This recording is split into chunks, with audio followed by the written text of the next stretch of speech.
Lawmakers have officially begun negotiations on a fourth stimulus package that would send out more crisis relief aid to the people in the form of monthly payments. Huge changes to President Biden's Build Back Better Act are actually being made now. So remember folks, the whole goal of this channel is to provide you with the most up-to-date and reliable Social Security and stimulus news. So you want to continue watching this video. So I know all of us hope that the crisis will be far gone by now, but unfortunately it's not. Many people are still in trouble, and the Biden administration and Congress are grappling with how to address soaring prices as annual inflation increased at its fastest pace in 40 years. The latest Bureau of Labor Statistics data showed prices rose 7.5% over the past 12 months alone. Americans have seen the cost of gas rise by 40%, and they're paying 7% more for food. And the cost of shelter is up by more than 4%. Economists and U.S. officials said that there are many factors driving inflation. And the president said in a statement after the inflation numbers were released that his administration has been using every tool at our disposal to go against this and make this better. Now, one approach President Biden's administration has taken up is trying to unclog the supply chain. In the White House, everybody has touted efforts to help ports extend their hours so cargo can be unloaded more efficiently, and has tried to ramp up trucking in order to move the goods taken off the cargo ships. But many people like Nancy Pelosi are eager to get this relief bill passed, as midterm elections are this year. In order to gain support, it's likely that another fourth stimulus package will be passed very soon. The good news is that there are discussions around this. According to the Washington Post, lawmakers from both parties are in talks about proposing to pump billions of dollars into the economy by sending out more financial aid to people and businesses. The Post reported that Senator Ben Cardin, a Democrat from Maryland, and Senator Roger, a Mississippi Republican, are reportedly leading the talks and have put together proposals to talk about the $68 billion price tag. Senator Cardin said, "We started with restaurants and struggling Americans, but we're prepared to expand it if we need to. There's also other industries that have legitimate concerns." Ben Cardin said that lawmakers are looking at how much is needed for the restaurant fund, that is. In May 2021, for instance, the White House opened the Restaurant Revitalization Fund for applications, with $28.6 billion from the American Rescue Plan up for grabs. A White House official told Insider that the Biden administration is continuing to closely track the crisis. And if this crisis continues to get worse for the people, it's likely that Congress will have to take action immediately. Any legislation, everybody, would need at least 50 GOP senators to back the bill.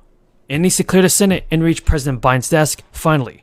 It could be a struggle for Democrats to get the support from Senate Republicans. But some senators can do this, everybody. Joe Manchin, for instance, also expressed thoughts on more spending. Manchin's spending concerns are echoed by a chorus of Republicans who have been pointing fingers. Plus, Mitch McConnell has also claimed that inflation was fueled by the reckless spending spree that Democrats are talking about.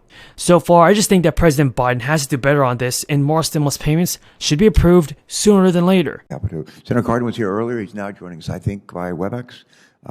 Remotely, Senator Cardin, if you're there, please proceed with your questions. Thanks for joining us. Well, thank you, Chairman Carper. I appreciate this very much. This hearing is long overdue.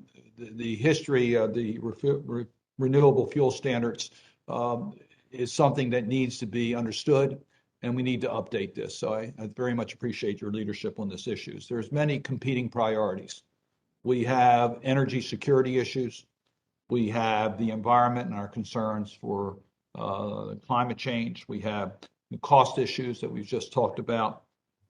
And by the way, there's lots of governmental subsidies in regards to energy that affect the cost issues, not just here. And then the food stock. So I would like to get the view from our members of the panel as to what we can do if we want to focus on development and growth of domestic advanced biofuels derived from non-food-based food stocks. How should we be adjusting our policy in regards to renewable fuel standards? Don't be bashful. I think that the way to do this is to allow a lot of alternative biofuels compete in the marketplace for the liquids market.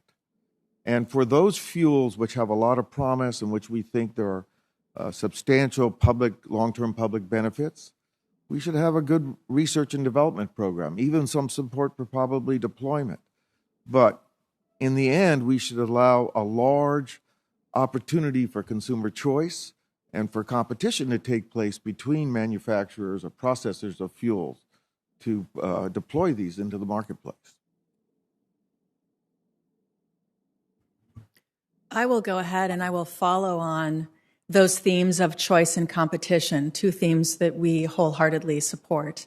When it comes to choice, consumers do need choices. They need options at the pump. It is very unfortunate that come June 1st, one of the lowest carbon, low fuel, low cost options available to them is going to be eliminated because the few refineries sued and won in court. So we've got to reintroduce higher blends of biofuel, year-round access to E15. That's giving consumers one low-cost choice. When it comes to competition, as we all pursue lower carbon-intense energy, that's very important. And critical to that is making sure that the modeling, that the standards, that the incentives, the performance standards are technology neutral. In this country, let the best win, right? So let's make sure that we are looking at the full life cycle. Making Congress more responsible.